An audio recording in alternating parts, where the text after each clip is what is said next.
Introduction. In the past there have been rulers who were demons among men, and yet achieved great fame and adoration during their reigns by manipulating the minds of the people. Likewise there have been good men, whose names were demonized, and whose great and noble deeds were returned only with hatred and contempt during their lifetimes. Some even after. Part 1. I was born and raised in an arid region in the western part of my country. I never knew either of my parents. I don't even know who my father was. My mother, I was eventually told, was banished to the farthest reaches of her homeland for the very act of giving birth to me, and I was instead raised by the townsfolk. It was not a happy childhood. I was shunned by the villagers from the day I was born. Their facade of gentle words was betrayed by what I saw in their eyes. It was always a strange look, somewhere between contempt and respect, and to this day I know not why they loathed me so. It was as if they all despised me simply for existing, but at the same time realized that they needed me. And so I was isolated among my own kind. Still, in retrospect, I don't believe this was such an uncommon feeling in my country. At a glance one might think it was harmonious enough, with many diverse peoples inhabiting its lands. But I knew better. Every tribe kept itself isolated from the others, laying claim to their own part of the country, where they could keep to their own kind and customs, warding outsiders away with every kind of geographical barrier. Anything they felt would protect them from their neighbors, and my people were no different. And worse, the fact that even I, one of their own, was shunned and rejected. If my own people would not accept me, it was certain that none of the others would. Where, then, was I to go? I grew up under this frame of mind. I was determined not to allow any adversity to hold me back. It would instead change the world for the better. I would act as an emissary, promoting peace and harmony among the many peoples of our land. I dreamt of a world far from our own, in which all tribes would gather together under a common flag, north, south, east, and west, and all common borders. But first things first. If I wanted to make this dream a reality, I had but one great barrier: our land's current ruler.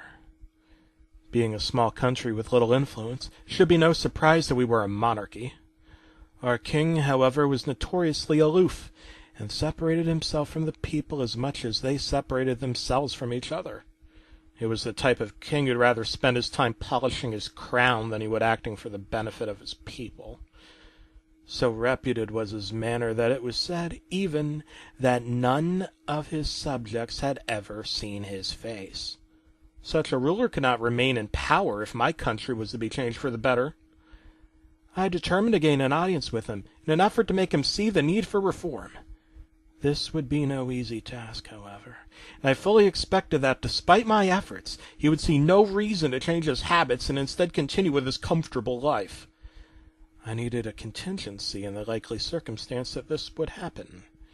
I had heard of a relic prized by His Royal Majesty above all things, a relic which was rumored to have magical powers. I had studied a bit of the occult during my childhood, and was surprised with some of my findings, but still, part of me doubted the existence of such power. Surely was this an old wives' tale? Still, magic or not, this treasure held great value in the eyes of the king. If I could obtain it, he would undoubtedly be more inclined to hear my words. The area in which the relic was kept, however, was kept under strict lock and key. The king kept one of the 4 keys himself, while the other 3 had, over time, been used as bartering tools to get what he wanted from the surrounding tribes of people. He had given to them as acts of trust, in the spirit of making peace offerings. But it was all a facade, and the only reason he hadn't mounted an attack on these tribes in order to retrieve the keys once more was his own sloth. This was fortunate for me, as I hoped. Reasoning with the leader of each of these tribes would prove more fruitful than trying to reason with the king himself. The first key was held by an old tribesman who kept his people hidden away in the depths of an expansive forest. So great was this forest that not only did it prevent outsiders from entering this tribe's territory, but the tribesmen themselves could not leave for fear of getting lost in the dark wood.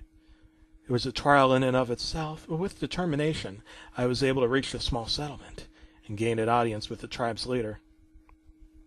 He was a stubborn old fellow, cared not about the king or the state of the country, so long as his own people were safe. My presence, he felt, threatened this ideal, and he demanded that I leave immediately. I suppose I couldn't blame him. These were troubled times we lived in.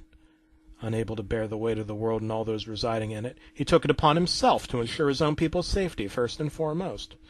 I tried to argue that this was detrimental to his own people, as well as others, but he remained firmly rooted in his ideals. He would not give me the key he possessed, instead insisting once again that I leave his settlement. It was at this time that I noted he began wheezing heavily throughout our conversation, and he informed me that his health was rapidly deteriorating due to an infection he had recently contracted.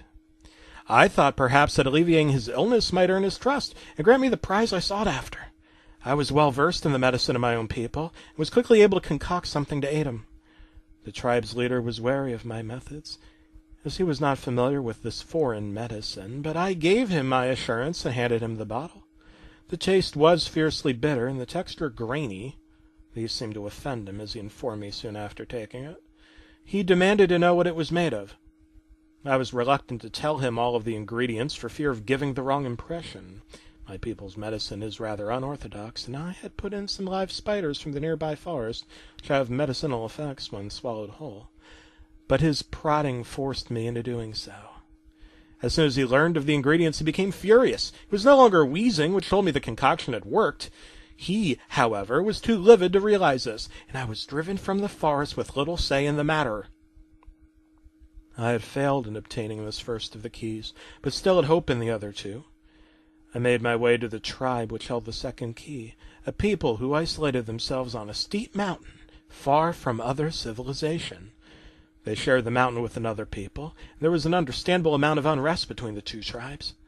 The point of contention was an issue which had plagued all creatures since the dawn of time, that most essential necessity that supersedes all others: food.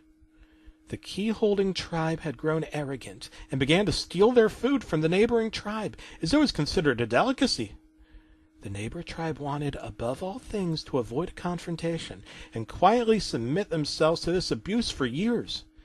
This led the first tribe to feel entitled, superior. Soon they were refusing any food other than the delicacies which they had scavenged from their neighbors, and even went so far as to plot their annihilation, so that they would be able to claim all of these rare crops for themselves. It was during this period of unrest that I entered the settlement of the key-holding tribe and spoke to their leader, a man of great stature, if little else. He fed me the story that his people were suffering due to the avarice of their neighbors, how their only acceptable food source was being hoarded from them by the greedy savages, and that if nothing was done to alleviate the situation, his people would surely starve. He consented to giving me the key willingly, if I could provide a permanent solution to his people's plight, and against my better judgment I agreed. It was obvious what he wanted me to do. He was hoping that I'd annihilate the neighboring tribe in its entirety, thus avoiding besmirching the name of his own tribe. As capable a combatant as I was, this would not be an impossible task for me. But even if I were to follow through with this ghastly plan, I knew that it would be no permanent solution, and that if the two tribes were to live in peace, only one thing could be done. With a mighty display of power, I collapsed the only path connecting the two tribes, isolating them from each other completely. The tyrant's own tribe would now have no access to their neighbors at all. It would be forced to abandon their refined tastes in favor of their own perfectly viable crops, rather than ransacking those of their neighbors. It should be no surprise, I suppose, that the tribe leader was furious. I explained my logic to him repeatedly, attempting to appeal to his sense of decency, but my words were lost on him. He and his tribe cared only for their own benefit, and harbored no interest in the needs of others. I thought to myself, how can men like this exist? Certainly the world would be better off without them. I had an overwhelming urge to end this tyrant as I now stood before him. But my compassion got the better of me. I left the settlement, sparing him and his people. If he learned from his mistakes and never again mounted an offensive against other peoples, I would leave him be, and I would leave his tribe be. Part 2. I had failed to procure the first 2 of the keys. Without them I'd be unable to obtain the artifact I sought after, and so I saw little point in pursuing the third. It was useless to me without those 2. I'd been left with no option. I'd have to confront the king without my contingency in effect, and if he should scorn me as the past 2 tribe leaders had, then, well, I wasn't quite sure what I would do. I hoped that it wouldn't come to this, but I suppose that was naive of me. Upon reaching the royal castle, I introduced myself as a diplomat, a representative of my people who sought an audience with the king. I was surprised at how cooperative the guards were, as I was quickly led into the throne room. Of course, I later found out that this was merely complacency, as the only reason the king had granted me an audience was because he had been sitting upon his throne with nothing better to do. Upon my first sight of him, I was stunned, part of me surprised that he could be exactly as I imagined him to be, the other not surprised that this was exactly as he was. He was a terribly overweight man who didn't look as if he'd ever moved from his seat. As I spoke to him, he spent his time gnawing on a leg of mutton and showed a blatant disinterest in my words. Nevertheless, I poured my heart into every syllable that left my mouth, hoping that something I said would break through to him. I told him of the plights of my own people, of the deteriorating health of the first tribal leader, and of the atrocities committed by the second. All I wanted was for this man to care about the kingdom he led, and after a few minutes it felt like I was making some real progress. I couldn't help but grin to myself. Then I noticed some movement out of the corner of my eye, as if something was watching me. I turned to face it, but saw nothing. Just a passer-by, I thought. I continued my speech, but as it progressed, my hopes dwindled more and more. I noticed that he lost his apparent enthusiasm as soon as I had left the topic of the mountain tribe's delicacies. Before long, the king stated outright that he was bored with me, and ordered me removed from his sight. My heart dropped. All of my efforts had been for absolutely nothing, as this old warthog had no interest in anything that didn't serve his own pompous self. I lost control. I don't know what was running through my mind. I only knew that I couldn't allow a man like this to continue on as the acting head of my country. I blacked out. When I returned to my senses, I saw the king clutching his plentiful gut as blood seeped through his hands.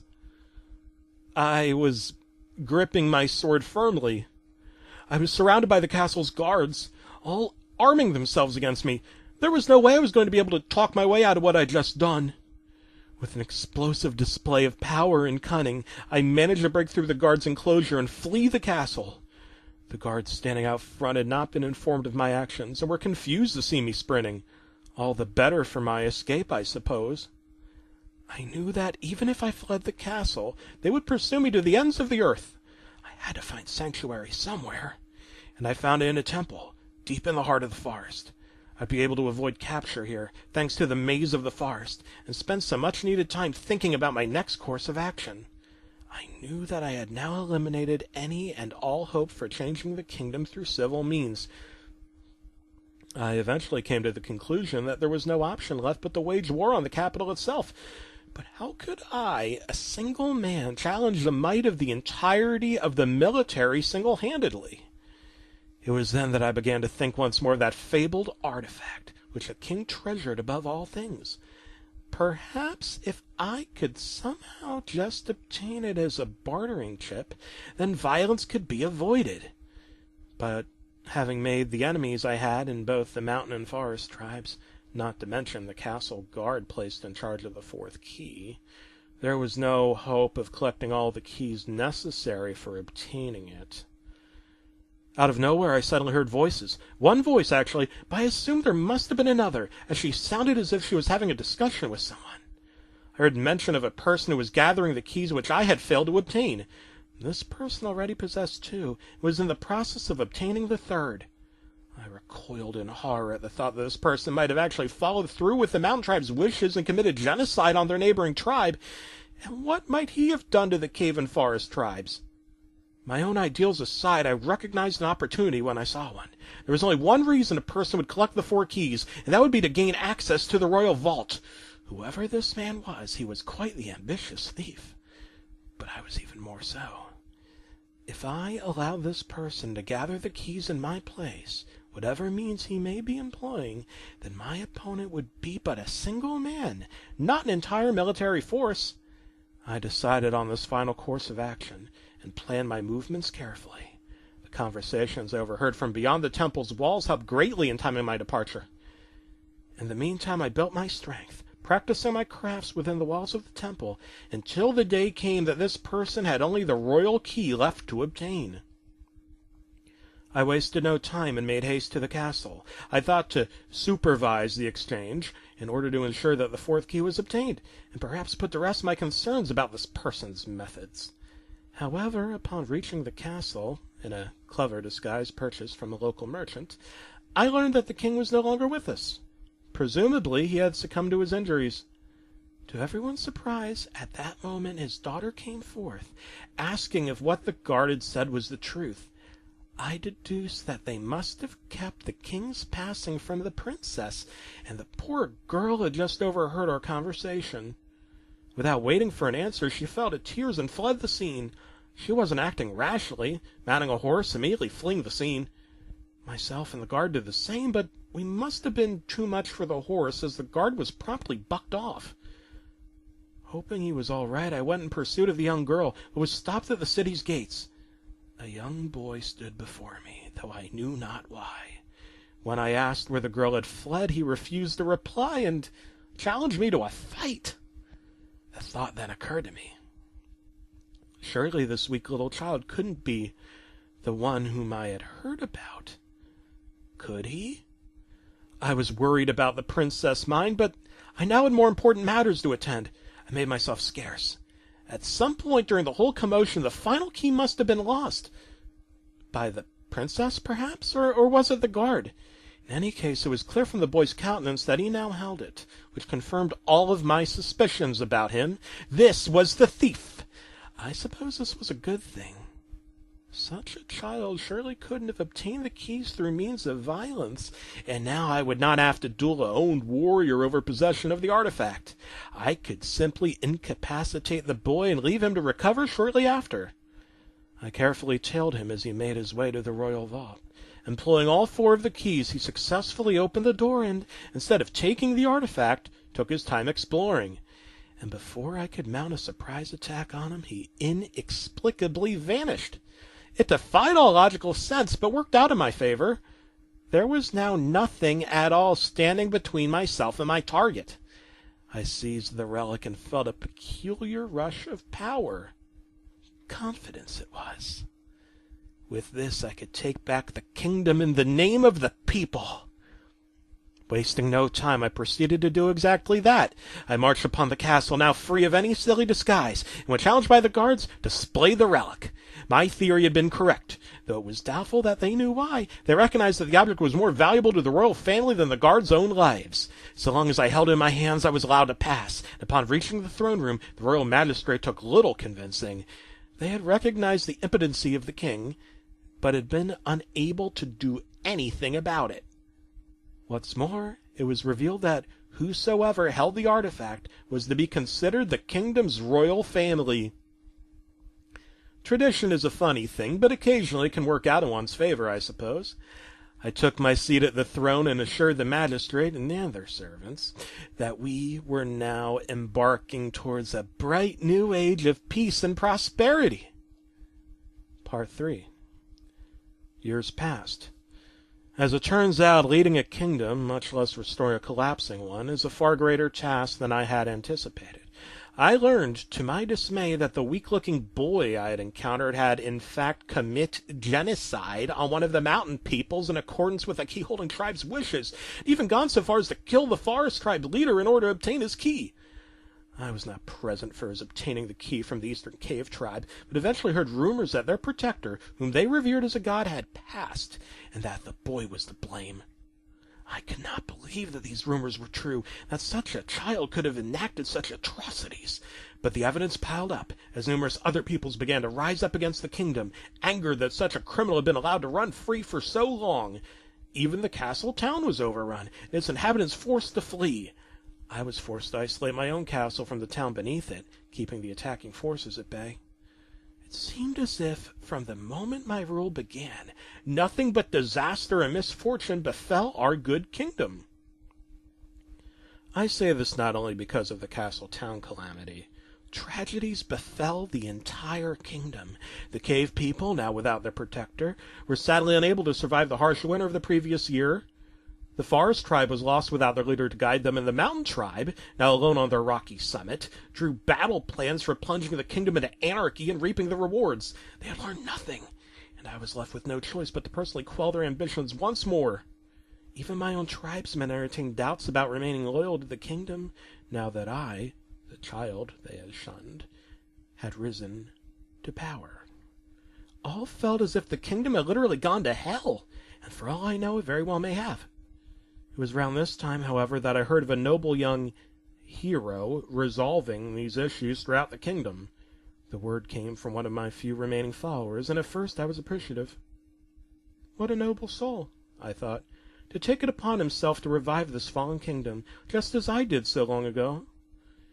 It was not long, however, before I learned of his methods. His solution to every obstacle, it seemed, was to slaughter the offending party. And given that he was obtaining his information from the people of the kingdom more often than not, it was painted to be myself and my followers. I lost so many good men, all because of this brute's idealistic view of the nature of the world. As more information was made available to me through my dwindling number of loyals, I began to suspect. Could this be the same person who committed those atrocities all those years ago? The one who had inexplicably vanished before my eyes. I never had learned of what happened to him, and the more information I received, the more probable this conclusion seemed. Certainly this brute had the ability and the frame of mind for such an M.O. When I received word that he'd even gone so far as to attack my people and slay my mother in cold blood, all doubt vanished. I would be his next target. I struggled to contain my rage. This barbarian, this murderer had been taking lives across the kingdom. My own mother, even. I'd not known her, but what right had he to take her from me? And still, despite these acts, he was regarded by survivors as a hero? I awaited his challenge eagerly. I couldn't wait to get a hold of him. I knew this was no way for the benevolent ruler of a peace-loving kingdom to act, but I'd lost myself. I would not find myself again until this man was eternally silenced. I planned my moves carefully, built my power. The day of his inevitable challenge grew closer by the second, and I would not waste a single moment prior. I assigned my last remaining followers to posts throughout the kingdom, trying to gather any information I could. Most of them returned fairly mundane reports of the man's looting and pillaging, but one returned with a gem of information which may well have decided the tides of our battle. This man had an ally, someone who had guided him throughout his rampage, which, in respect, I should have suspected. Clearly, this man lacked the mental capacity to build his own status as a hero of the people. He had somebody, a con man, working behind the scenes. Whoever it was, this person did not want me on the throne, as had been made clear by his blatant slander. It took all the remaining manpower I had, but I was finally able to locate and capture the informant. And who did it turn out to be but the king's old daughter? She chastised me, cursed my name. She knew that I'd been the one to end his reign, and I knew it too. Not a day passed that his dying image did not still haunt me, that the blood on my hands did not fail to wash off. However, my words of sympathy were lost on her. It seemed as if she had gone mad since her father's death, and demanded that I surrender the throne to her under the pretext that the right to rule was determined by blood rather than by whether or not one is suited to the role. I continually tried to reason with her, to make her see the absurdity of her claim, but it was a futile effort. When she threatened suicide upon my refusal of her demands, I was forced to detain the poor girl. She was left in a holding cell as I returned to my chambers alone. After what had just transpired, and knowing that the brute would soon be on his way to challenge me, I couldn't help but feel overwhelmed. Thus, I did what I always do to calm my nerves in times of anxiety. I relaxed with some music.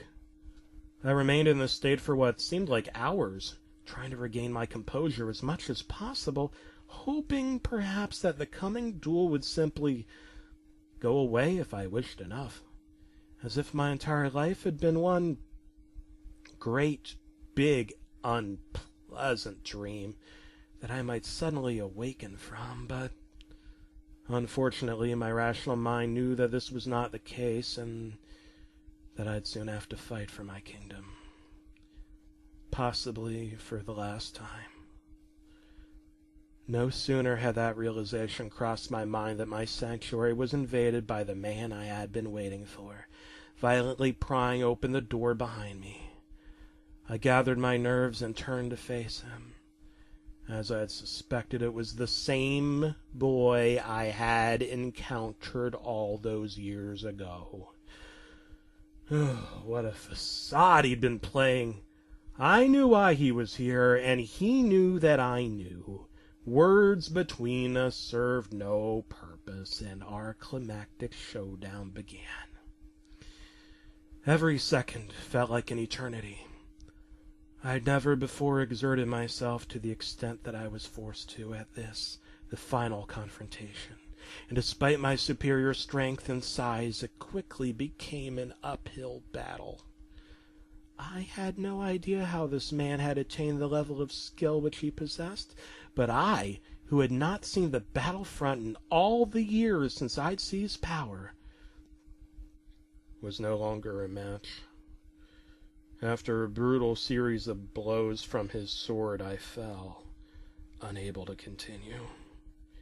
In all my life, I had not once seen my own blood until this moment. It felt somehow peculiar, looking at it now.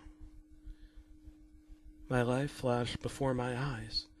All that I had suffered, all I had endured, everything that I had worked for, desperately trying to save this kingdom from itself, was now about to be smashed to pieces.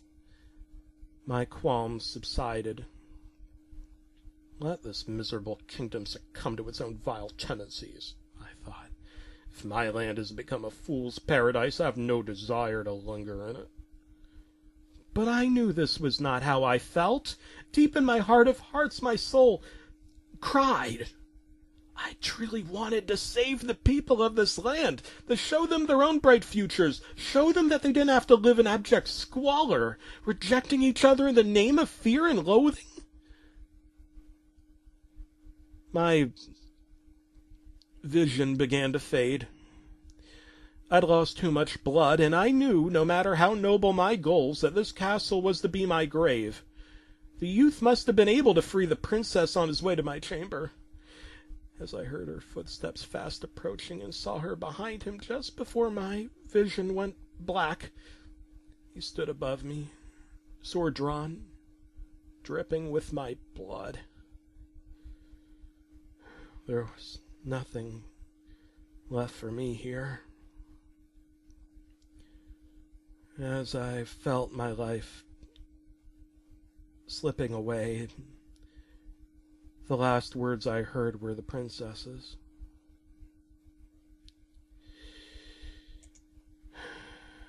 Thank you, Link.